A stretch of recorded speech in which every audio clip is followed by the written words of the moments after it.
は茹でたふきで、ごま酢和えを作ろうと思います。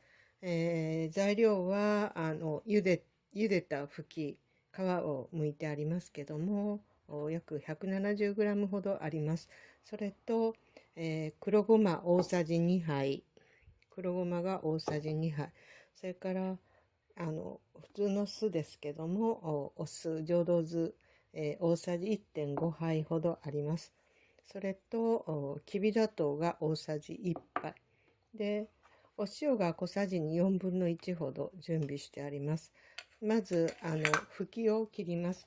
ふきは、茹でて軽く水気を取ってあります。で、茹でて、冷蔵庫で、寝かしてたものですけども、まずそれを斜めの3センチぐらいで斜めの薄切りにします。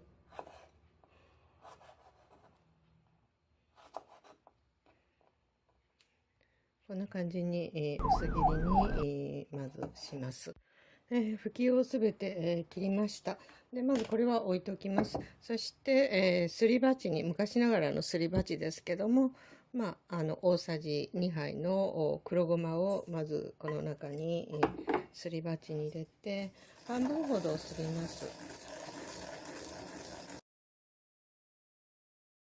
軽く半分ほどにすりましたら、この中にお砂糖を入れます。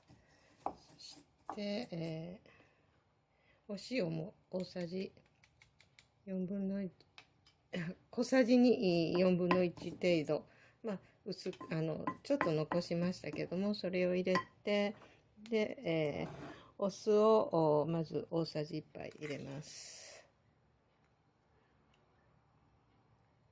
大さじ1杯まず入れて、混ぜたらここで、味を見てください。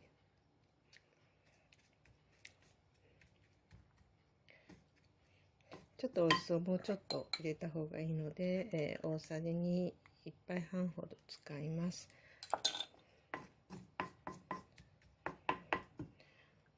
お塩は少し残しました。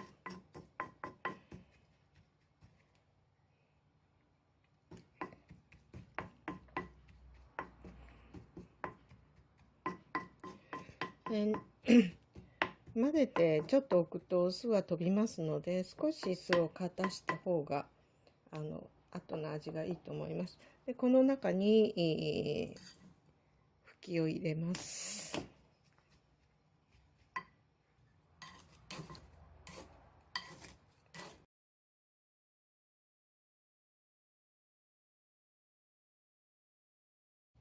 で、混ぜましたら、これで、簡単に出来上がりました。